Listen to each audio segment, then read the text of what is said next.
하나님의 말씀 봉독해 드립니다.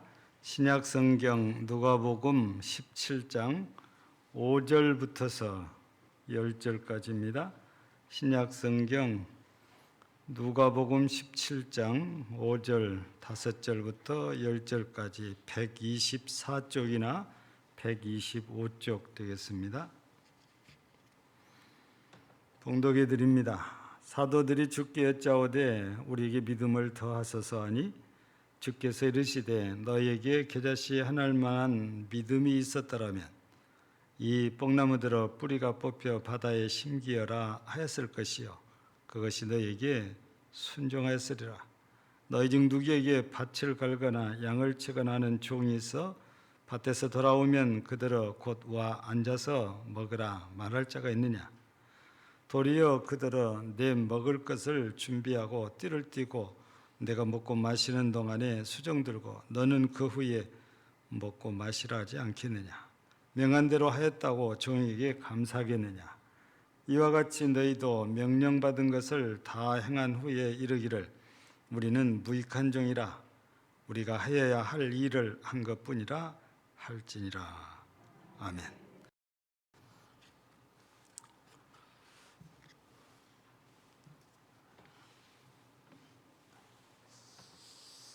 여러분들 신앙생활을 이렇게 쭉 하시면서 스스로가 내 믿음이 부족하구나 그런 생각이 들 때가 없습니까? 없지요? 내 믿음은 충분하다 그렇게 늘 생각이 드신가요? 아니면 나는 믿음이 있다고 생각했는데 어쩌다 보니까 내가 믿음이 없는 것처럼 느껴질 상황 여러분들 당해보셨어요? 그리스도인이라면 누구나 겪을 수 있는 일입니다. 평소에 아무 일이 없이 평안할 때는 내가 믿음이 굉장히 그래도 괜찮지, 나 정도는 괜찮지 하는데 갑자기 내 믿음이 이거밖에 안 돼? 이런 느낌을 경험을 할 수가 있어요. 바로 그때가 어렵고 힘든 일을 당하다 보면 나도 모르게 감사가 아니라 원망이 나와요. 불평이 나오거든요. 그리고 믿음으로 기도해야 되는데 기도도 안 돼요.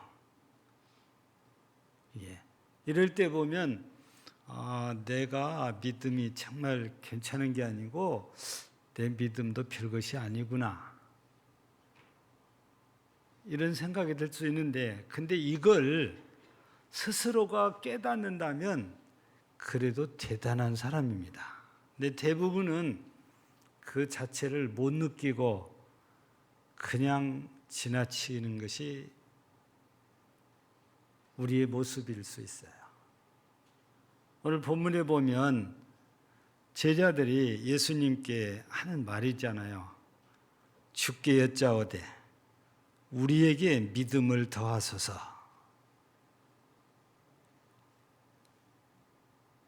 지금 여기 사도라고 표현이 되어 있는데 여러분 여기 사도면 가룟 유다가 빠지고 다시 추가된 마띠아가 추가돼서 12사도를 의미한다고 봐야 되지. 여기서는 바울은 한참 뒤의 일이니까. 근데 사도라고 했을 때는 이 사람들이 예수 그리스도의 가르침을 충분히 받았었고 십자가에서 죽었다가 다시 살아나는 부활의 놀라운 사건도 경험을 했고 승천하신 것도 받고 성령의 충만함도 받았고 사도가 됐을 때는 그냥 제자로 했을 때는 승천이나 성령 충만이나 요건 아직이거든요. 근데 사도라고 불릴 때는 성령의 충만한 경험까지 다 한 상태예요. 그런데 이 사도들이 주님께 믿음을 더하소서 이렇게 요청을 한 걸 보면 이 사도들도 우리가 그래도 예수님의 수제자인데 우리가 예수님께 직접 말씀을 듣고 교육을 받고 훈련을 받고 이런 사람인데 평소에 이분들도 자부심을 갖고 살았을 법한 인물들입니다. 예. 여러분 성경을 읽다가 보면 주의 이름으로 자기들과 같은 무리가 아니에요. 그런데 주의 이름으로 세례를 준단 말이에요. 그러니까 그걸 못하게 해야 된다고 그러거든요. 그 말 속에는 저 사람은 우리 예수님의 제자가 아니니까 저리 하면 안 돼. 우리만 해야지. 그런 자부심을 갖고 있던 사람들이 이 사람들이잖아요. 그런데 이 사람들이 주여 우리에게 믿음을 더하소서. 우리하고 비교하면 월등히 믿음이 좋아 보인 사람들이거든요.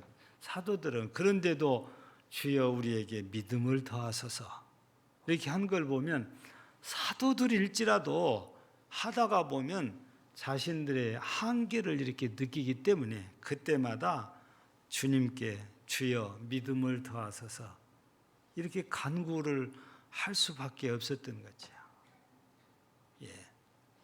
오늘은 우리가 이 본문 말씀을 통해서 이제 이 5절에 있는 그대로 믿음을 더하소서 이런 제목을 이렇게 드렸는데 우리도 평소에 살면서 이런 기도를 해야 될 때가 분명히 있을 거라는 것을 우리가 배제할 수 없죠. 그런데 믿음을 더해달라고 하는 이들에게 예수님의 답변을 6절부터서 10절까지 이렇게 기록을 해놨잖아요. 이거는 이 사도들뿐 아니라 후대 우리들도 믿음이 부족하다고 생각되어질 때 언제라도 주님께 믿음을 더해달라고 요청해라. 그런 의미가 함께 담겨져 있단 말이죠. 그러면 이에 대해서 예수님께서 답변하신 내용도 우리가 충분히 숙지를 하고 있어야 주님이 말씀하실 때 내가 믿음이 더 커져서 무슨 일이든지 감당을 할 수 있게 된 거죠. 우리가 생각할 때 그냥 일반적으로 생각하면 이렇게 믿음을 더하셔서 오면은 안수기도를 해준다든지 그래야 맞을 것 같은데 우리 예수님께서는 일체 그런 행위가 없어요. 그리고는 갑자기 무슨 말씀을 주시냐면 너희에게 겨자씨 하나일 만한 믿음이 있었더라면 이 뽕나무더러 뿌리가 뽑혀 바다에 심겨라 하였을 것이요 그것이 너희에게 순종하였으리라. 여기 겨자씨 하나일 만한 믿음이 있었더라면 이 문맥을 보면 이들에게는 겨자씨 하나만큼의 크기의 믿음도 없었다. 그런 말씀이 되거든요. 앞서 말씀드린 대로 사도하면은 체험해야 될 것들을 거의 체험했다 해도 과언이 아니에요. 뭐 병을 고치고 귀신을 쫓아낸 것은 허다하게 예수님이 하신 것을 직접 옆에서 보기도 했고 심지어는 본인들도 귀신을 쫓아내고 병을 고치는 능력을 행하기도 했기 때문에 이분들이 보통 우리하고는 좀 다르단 말이에요. 이걸 보면 믿음이 분명히 있어 보이는데 오늘 예수님께서는 믿음을 더해달라는 이들에게 너희는 겨자씨 하나만큼의 믿음도 없다. 여러분 말씀드린 대로 믿음이 부족하다 하면 믿음을 더해달라고 그랬으니까 더해줘야 될 것인데 아예 더 예수님께서는 제자들을 짓밟는 거예요. 너희는 이만큼 믿음도 없는 놈들이야. 그렇게 말씀하시거든요. 여러분, 우리가 이 말씀을 우리가 오해를 하면 예수님이 해도 너무하신다라는 생각을 할 수 있는데, 그래서 이 말씀을 우리가 잘 깨달아야 될 필요가 있는 거지요. 사람은 거의 대부분이 그러지 않을까 생각이 들어요. 나보다 힘이 세거나, 나보다 많이 배웠거나, 나보다 많이 가진 사람 앞에서는 내가 나도 모르게 작아져요. 예. 그런 사람 앞에서 당당하게 어깨를 나란히 한 사람은 마음이 대단히 큰 사람들이거든요. 근데 보통 사람들은 나보다 힘이 세거나 많이 가졌거나 권세가 있거나 많이 알거나 보면 어쩔 수 없이 나도 모르게 그 사람 앞에 머리를 숙이거든요. 근데 너나 나나 똑같다는 생각하면 절대 그렇지가 않아요. 그래서 보는 여기 6절 말씀을 우리가 잘 이해해야 될 부분이 뭐냐면, 우리 주님께서 이들에게 너희는 겨자씨 하늘 만한 그런 믿음도 없다. 그것은 이 사도들로 하여금 스스로 자기들의 믿음이 있다고 했지만 일을 하다 보니까 믿음이 없는 것이 확인이 돼서 주님께 요청을 하니까 이 답변을 주셨는데, 이 답변 속에 담겨져 있는 우리 주님의 마음, 우리가 그걸 이해를 해야 될 부분이지요. 여러분, 사람은 방금 말씀드린 대로 누구나 강자 앞에서 머리를 숙인다고 그랬잖아요. 믿음하면 우리는 누구나 할 것 없이 예수님을 생각해야 되고 예수님을 떠올려야 되고 예수님을 바라봐야 돼요. 그래서 히브리서 12장 2절에 보면은 뭐라고 우리에게 말씀하시는가요? 믿음의 주요, 믿음의 주요, 온전케 하시는 인 예수를 바라보라 그래요. 여러분, 성경을 한번 또 살펴보세요. 마태복음 14장을 보면 우리가 잘 아는 표적이 하나 나오는데 그게 오병이의 표적이 나와요. 그리고 또 하나 재미있고 신기한 일이 나오는데 그게 뭐냐? 베드로가 물리를 걷는 사건이 기록되어 있어요. 예수님께서 물 위를 이렇게 걸어오시니까 베드로가 그래요. 만일 주님이시거든 나를 물 위로 걸어오라 하소서. 그래서 예수님께서 그래 걸어오너라. 그래서 베드로가 주님을 바라보고 물 위를 걸어갑니다. 상식적으로는 있을 수 없는 일이에요. 그런데 베드로가 주님을 바라보고 가는데 진짜 물 위를 걸어간단 말이야. 그런데 그때 바람이 부면서 물결이 치니까 어떻게 돼요? 여기 보통 물결이 쳤다고 그러는데 넓은 바다로 가면 우리는 파도라는 말을 쓰잖아요. 물이 올라갔다 내려갔다 올라갔다 내려가는데 진짜 보면 배를 탄 사람이 간이 그냥 물녹듯이 녹을 정도로 올라갔다가 내려오잖아. 그러면 그 올라간 물이 배로 다 쏟아서 배를 침몰시킬 것 같아요. 그런데 당시에 베드로와 예수님이 서 있는 곳은 갈릴리 바다이기 때문에 큰 바다하고는 달라요. 그래도 성경을 읽어보면 거기도 꽤나 넓은 곳이기 때문에 바람이 불면 물결이 심하다고 기록이 되어 있어요. 아무런 생각이 없어요. 베드로가요. 예수님이 오라니까 그냥 걸어가는 겁니다. 근데 갑자기 바람이 불면서 물결이 치니까 거기서 놀래가지고 주님을 놓쳐요. 주님을 바라봐야 되는데 그 순간 빠진 거예요. 그래서 베드로가 주여 나를 구원하소서 하니까 예수님께서 오셔서 믿음이 적은 자야, 왜 의심했냐? 그러면서 손을 잡고 건져주시거든요. 우리가 믿음이 있다는 것은 언제 어느 때 어디서든 무슨 상황이든지 믿음의 주이신 예수 그리스도를 바라보고 사는 거거든요.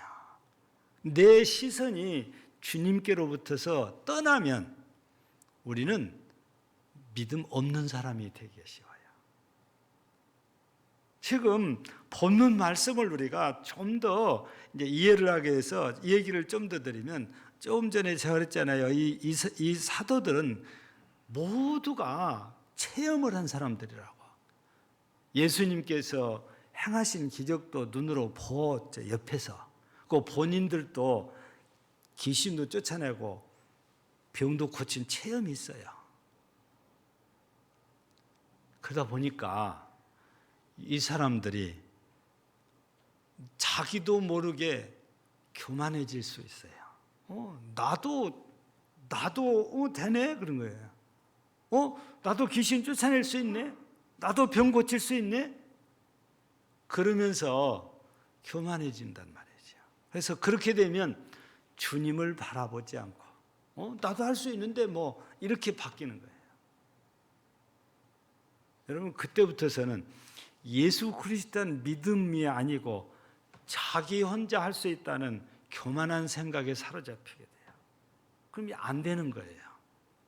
아니, 전에는 내가 귀신 쫓아내고 병을 고쳤는데 지금 안 되는 것은 주님을 바라보고 주님을 붙들어야 될 사람이 주님은 관계없고 내가 지난날 내가 과거 했으니까 난 지금도 충분히 할 수 있을 거야 하고 자기 생각대로 하다가 안 되는 거다 그 말이지. 그래서 여러분들이 잘 떠올려 보시면 또 생각이 나요. 우리가 성경에 보면 예수님이 변화산에 올라간 사건을 기록해놨는데 마태복음에는 21장에가 마가복음에는 9장에가 이게 소개가 돼요. 근데 예수님께서 올라가실 때 베드로와 야고보와 요한 세 명의 제자만 데리고 올라갔잖아요. 나머지 제자는 산 아래에 있었다는 거예요.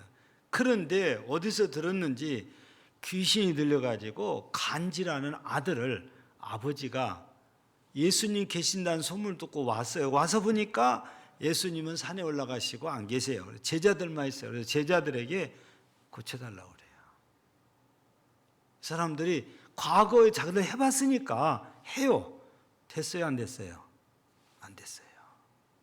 그러면서 이 아들을 데리고 온 아버지와 제자들 사이에 옥신각신하는 거예요.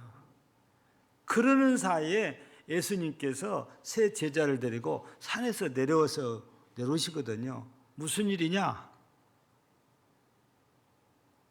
그러니까 사정을 얘기하는 거예요. 그러면서 이 아버지가 무엇을 하실 수 있거든 도와달라는 겁니다. 그러니까 이 아이의 아버지가 나중에 그러잖아요. 할 수 있거든, 예수님이 말씀하셔서 할 수 있거든이 무슨 말이냐? 믿는 자에게는 능히 하지 못할 일이 없느니라. 그러니까 주여 믿음 없는 것을 도와주소서. 믿음 달라는 거잖아요. 그래서 예수님께서 이 아버지에게 먼저 믿음을 주시고 이 아들을 고치시잖아요. 여러분, 제자들이 과거에 귀신 쫓아냈다니까요. 병도 고치고. 근데 지금은 안 돼요. 왜요? 주님이 안 계셨고 주님을 바라보잖아요. 우리가 내가 과거 했으니까 자기들의 힘으로 자기들의 능력으로 뭔가를 할 수 있다는 자부심을 가졌던 거죠. 그게 교만인 거예요. 우리는요, 큰 일이든 작은 일이든 오로지 주님을 바라보고 주님을 의지하고 해야 돼요. 근데 내가 부족함이 없다 생각하면 주님 의지하지 않아요. 왜 현대인들을 전도하기가 더 어렵습니까? 경제적으로 부족함이 없어요. 우리나라가 6.25 직후에는 너무너무 먹고 살기도 어려운데 예수 믿으면 복 받는다, 잘 산다 그러니까 너도 나도 교회로 몰려와서 한국교회가 짧은 기간에 세계에서 유례없는 교회 성장, 교회 부흥이 일어났잖아요. 지금은 아니에요. 다 내가 부족함이 없다는 거예요. 그러니까 하나님을 의지하고 싶은 생각도 없어진 거죠. 근데요, 진짜 믿음이란 내가 평안할 때, 힘들 때, 어릴 때 이게 상관없어요. 언제나 믿음의 주요 온전케 하신 예수를 바라보고 살아야 되는데, 내가 부족하다는 것을 깨달으면 깨달을수록 다 주님을 붙들게 돼 있어요. 바로 겨자씨 하나일 만한 믿음도 없다고 주님 말씀하신 것은 너희 나를 더 바라보고 나를 더 붙들어라, 그 메시지를 주시는 거예요. 그래야 너희를 통해서도 믿음의 역사가 일어나는 거다.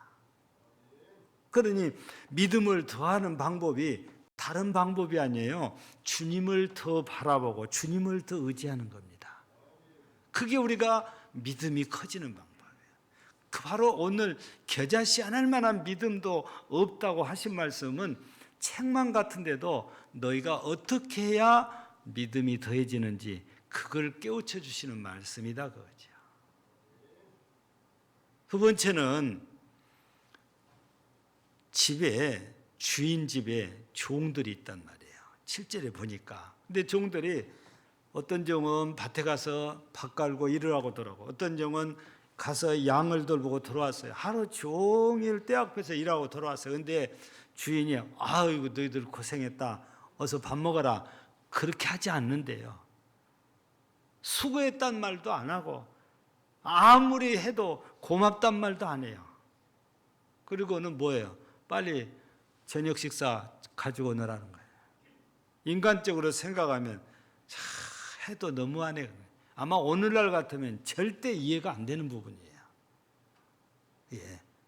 아니 자기는 주인 없이고 집에서 편안하게 놀았는데 들에 가서 밭에 가서 떼약볕에서 뼈 빠지게 일어가지고 힘들어 쓰러질 것 같은데 자기는 가만히 있어서 어서 저녁밥 해오라고 그러는 거예요. 인간적으로는 해도 너무하는 사람이잖아요. 그런데 왜 예수님께서 이 비유를 말씀을 하실까? 믿음 얘기를 하는데 도무지 이 말씀 읽어보면 얼른 이해가 잘 안 되잖아요. 왜 믿음 얘기하는데 왜 주인과 종 얘기를 꺼내가지고 말씀하실까? 근데 여러분, 우리가 이 말씀을 보면서도 왜 예수님이 이걸 통해서 믿음을 말씀하시려고 하는지 그게 깨닫는 게 이제 우리가 은혜 받는 거잖아요. 여기서 우리가 가만히 말씀을 보면 주인은 누구겠어요? 하나님이세요. 종들은 우리예요. 다시 말하면 하나님과 우리의 관계가 어떤 관계인지를 우리가 알아야 된단 말이에요.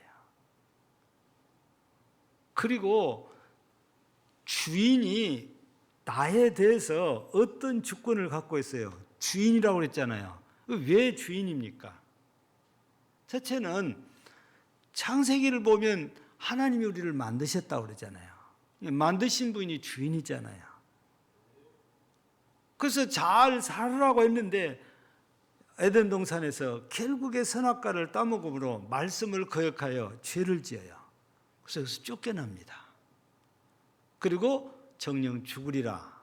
죽어야 돼요. 하나님께서 정하는 것이라 이걸 바꿀 수도 없고, 근데 하나님께서는 마음이 아픈 거예요. 내가 그래도 모든 피조물들의 최고로 잘 만든다고 만드는데 얘네들이 내 말을 안 듣고 죄를 지어서 내가 정한 법에 따라서 죽어야 되는데 얘들을 어떻게 살릴 수 있을까? 그래서 예수 그리스도를 이 땅에 보내주셨고, 그 예수가 내가 지은 죄들을 다 담당하시고 십자가에서 못 박혀 죽으시고 피를 흘리셨는데 그걸 속량했다고 그러잖아요. 내가 죄값을 지불한 걸 속량한다고 그래요. 그러니까 하나님께서 아들을 통해서 모든 죄값을 속량하시고 나를 다시 하나님의 것으로 사버린 거예요. 그래서 나는 어쩔 수 없이 다시 하나님의 것이 된 거예요. 그래서 내 주인이 하나님이십니다. 그러면 죽어야 되고 멸망당해야 되고 지옥에 떨어져야 될 나를 대가를 다 치르고 사주셨으면 그때부터서는 내 주인이 하나님이신데, 이거는 그냥 주인 정도가 아니고 나를 살려내신 분이니까 우리식으로 말하면 그 무엇으로도 은혜를 다 갚을 수가 없어요. 그래서 주인이 원하는 일이라면 무엇이든지 다 해야 되는 거예요. 그게 여기서 말씀하시는 주인과 종의 관계예요. 예. 그런데 여기에는 뒤에 그렇게 나오지가 않았지만 주인과 종의 관계지만, 우리는 마지막에 가서는 주인 되신 하나님께서 이 땅에서는 너희 내 종이야 하지만, 결국 예수님께서도 이 제자들을 너희는 내 종이 아니고 이제 친구야, 친구로 바꿔주잖아요. 그러듯이 우리를 결국에는 하나님께서 백성이라고 하면서 자녀라고 하면서 결국은 어디로 영접해 주실 거예요? 하나님의 나라 영접해 주실 거잖아요. 그러니까 나를 살려주신 주인이 내게 주신 그 은혜를 생각한다면 어떤 일을 시켜도 우리는 무조건 순종해야 될 주님과 나와의 관계가 주인과 종의 관계란 말이에요. 그러면 종은 어떤 경우에도 주인을 믿어야 되고 주인에게 순종해야 되는 책임이 있는 거죠. 종이 자기 수고한 것을 드러내고 주인을 비판하고 불평하는 건 있을 수가 없어요. 그래서 우리가 이 땅에 살면서도 진짜 믿음 있는 사람은 내가 아무리 큰 일을 했고 내가 아무리 많은 액수를 헌금을 했어도 자기가 헌금한 걸 가지고 자랑하지 않아요.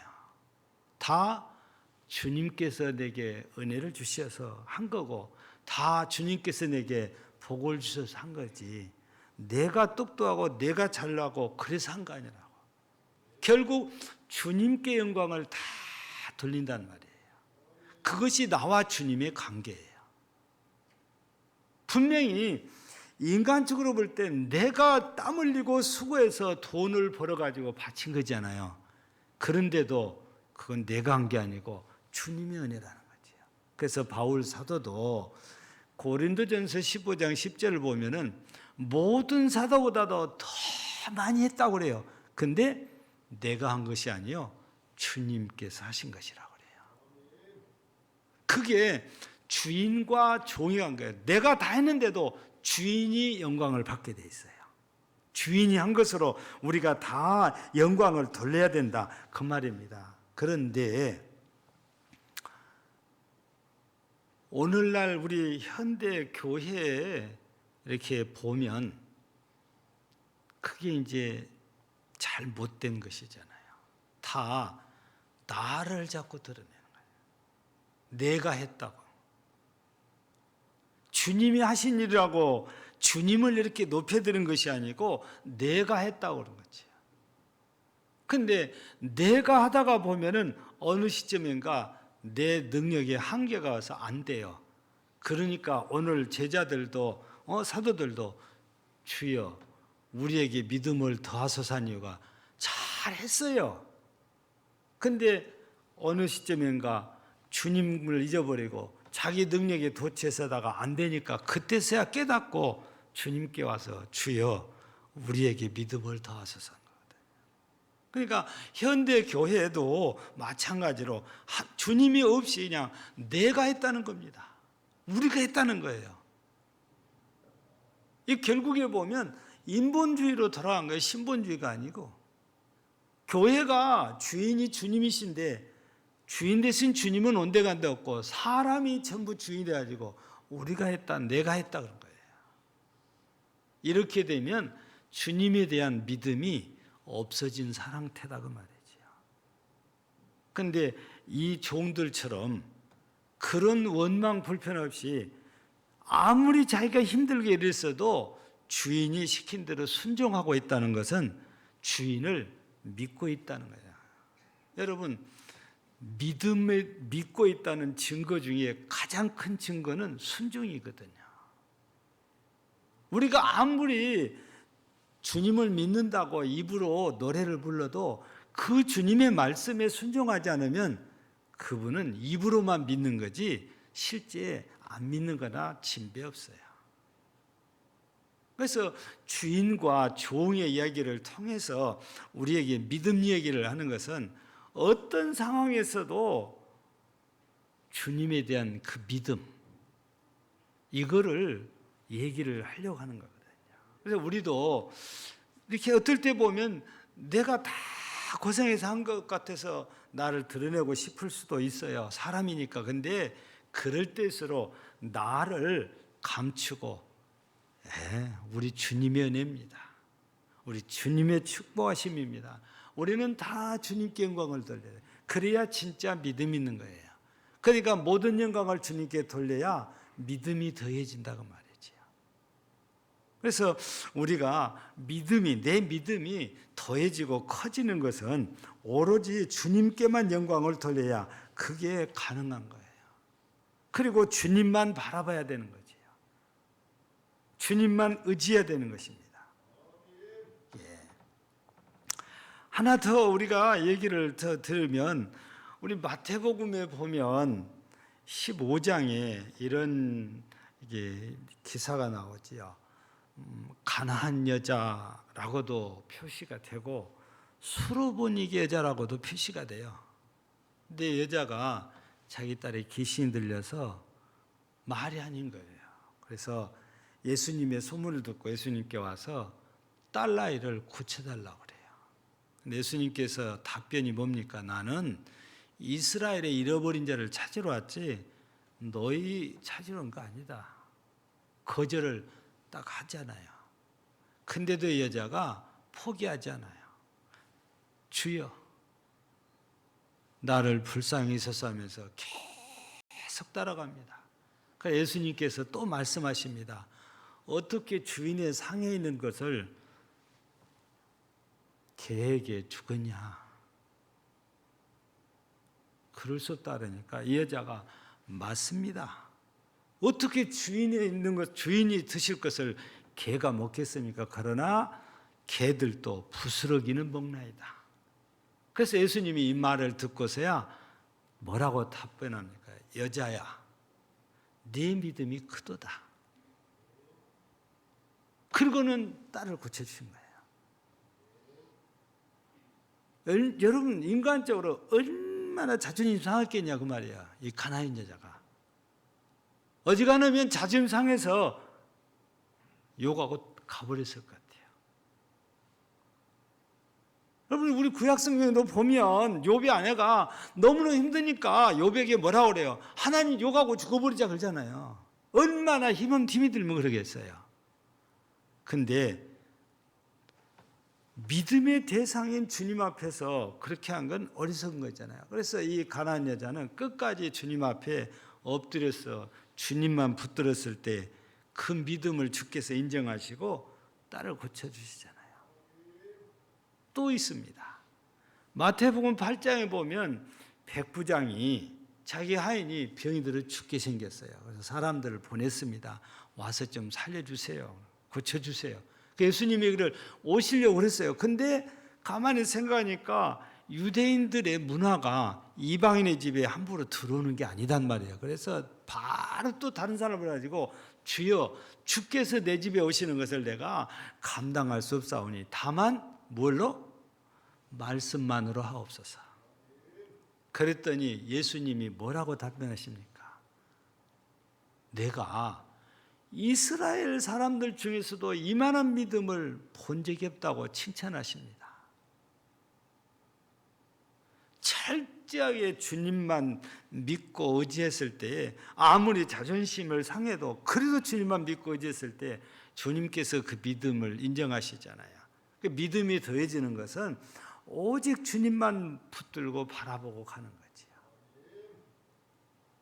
그래서 우리가 믿음을 더해달라고 우리가 기도하지만 실은 믿음이 더해지는 방법이 특별한 그런 것이 아니고 어떤 경우에도 주님만 붙들고 있는 그 상황, 주님만 바라보고 가는 거지요.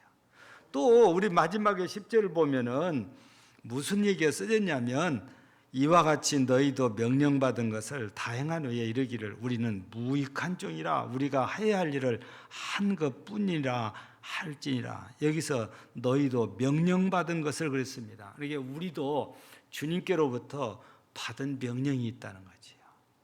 여러분 바울 사도는 디모데에게 무슨 얘기합니까? 디모데후서 4장에 보면 엄히 명하노니 그래요. 이 엄히 명한 내용이 뭡니까? 말씀을 전파하라. 때를 얻든지 못 얻든지. 그게 주님께서 엄히 내린 명령이었어요. 우리도 마찬가지예요. 우리에게도 주님께서 내린 명령이 있습니다. 우리 마태복음 28장을 보면 너희는 가서 모든 민족으로 제자를 삼아 아버지와 아들과 성령 이름으로 세례를 주고 내가 분부한 모든 것을 가르쳐 지키게 하라. 이게 명령이잖아요. 우리 그냥 간단하게 하면 너희 가서 전도해라. 복음 전해라. 그 명령이 우리한테 내려졌어요. 오늘 본문의 종들은 오늘 밭에 가서 일하고 오느라 오늘 양을 잘 치고 오느라 이 주인의 명령이 떨어지니까 그냥 명령에 순종해요. 그들이 사명이에요. 일하는 것이. 그 명령이 떨어져서 일하고 왔는데 우리에게 땀 흘리게 일했는데 그런 게 없어요. 뭐라고 합니까? 여기서 이 사람들이 하는 게 우리가 하여야 할 일을 한 것뿐이다. 그냥 당연히 해야 될 일을 했다는 것이에요. 왜냐? 주인의 명령이니까. 우리도 주님 앞에서 주께서 우리에게 내린 명령에 당연히 순종을 해야 되거든요. 그러면서도 내가 이랬는데 내가 이렇게 했는데 그러게 아니고 마땅히 할 일을 했을 뿐입니다. 우리의 고백은 그래야 돼요. 여러분 우리가 믿음이 더해지는 것은 여기에서 우리가 다시 한번 돌아봐야 될 것이 말씀의 순종이다 그 말이에요. 하나님이 내게 내린 명령의 순종은 말씀의 순종이에요. 받은 사명에 순종하는 것입니다. 우리가 순종해서 하다 보면 나도 모르게 믿음이 커져 있는 거거든요. 근데 순종하기가 싫으면 별의별 핑계를 다 대고 트집을 찾고 이유를 대고 왜 못하는지 이래서 못하고 저래서 못한다고 그러잖아요. 근데 믿음이 더해지려면 말씀 앞에 명령 앞에 순종해서 사명을 감당해야 된다. 그래서 우리에게 어떤 직분이 주어지든지 그 직분을 우리는 잘 감당해야 믿음 있는 사람이 되는 거지요. 감당을 못하면 믿음이 적은 사람이든 믿음이 없는 사람이든 그렇게 되고 말 것입니다. 그러니 오늘 믿음을 더하소서라고 주님께 요청한 이 사도들에게 주신 답변을 통해서 우리가 이렇게 어떻게 해야 믿음이 더해지는지 우리가 이 답변을 주님께서 하신 것이 바로 이제 세 가지였잖아요. 그것이 바로 내가 믿음이 작은 자라는 걸 깨닫는 거예요. 그래야 주님을 더 붙들고 그래야 주님을 더 의지하고 그래야 주님을 더 바라보는 거예요. 근데 나 믿음이 있어 그 사람들은 주님 그렇게 잘 안 바라보는 거예요. 내가 있는데 또 주님과 나와의 관계예요. 주님은 전능자이기 때문에 우리는 무조건 주님을 믿고 순종하면서 행할 뿐이지 다른 게 없어요. 예. 주님과 나의 관계를 알아야 되지. 똑같은 사람인데 주인이라고 할지도 똑같은 사람인데 그렇게 생각하면 신앙 안에서는 전혀 안 맞는 거잖아요. 우리 예수님은 참 사람이기도 하지만 참 신이기도 하신 분이잖아요. 그래서 우리 예수님은 하나님이라고 이렇게 믿고 있는 거지요. 나와 주님과의 관계를 안다면 어떤 경우에도 주님께서 원하시는 대로 다 행하는 것이 믿음 있는 자예요. 그리고 또 사명을 감당하는 것이 믿음 있는 자단 말이에요. 그러면서도 나를 드러내잖아요. 나는 무익한 종이라 마땅히 할 일을 했을 뿐입니다 하고 자기는 낮추고 주님만 높여드리는 거잖아요. 오늘 우리가 이 말씀을 들으면서 혹이라도 여러분들 중에도 내가 믿음이 부족하다는 것을 느끼신다면 내가 주님을 덜 바라봤구나, 주님을 덜 의지하는구나, 우리 깨닫고 더 주님 바라봐야 돼요. 믿음의 주님을. 그리고 더 주님께 영광 돌려야 되고 더 주님께 순종하기를 힘쓴다면 우리 모두가 다 믿음 있는 데 믿음이 큰 사람, 가나안 여인처럼 주님께서 내 믿음이 크도다, 우리 백부장에게 이만한 믿음을 보지 못했다라고 칭찬한 것처럼 여러분들도 믿음 있는 자로 칭찬을 받게 될 것입니다. 여러분 모두가 다 주님만 바라보고 주님께 영광 돌리고 사명에 순종함으로 칭찬받는 믿음의 사람들이 되어지기를 주의 이름으로 축복합니다. 하나님 아버지 감사합니다. 오늘 또 우리가 믿음으로 산다 하지만 내 믿음이 부족하다고 느껴질 때가 한두 번이 아닙니다.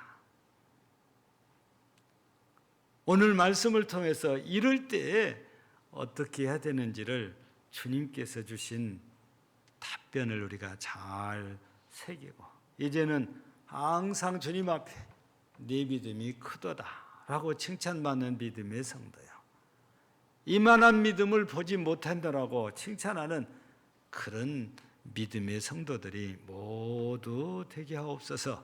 예수님 이름으로 기도하옵나이다. 아멘.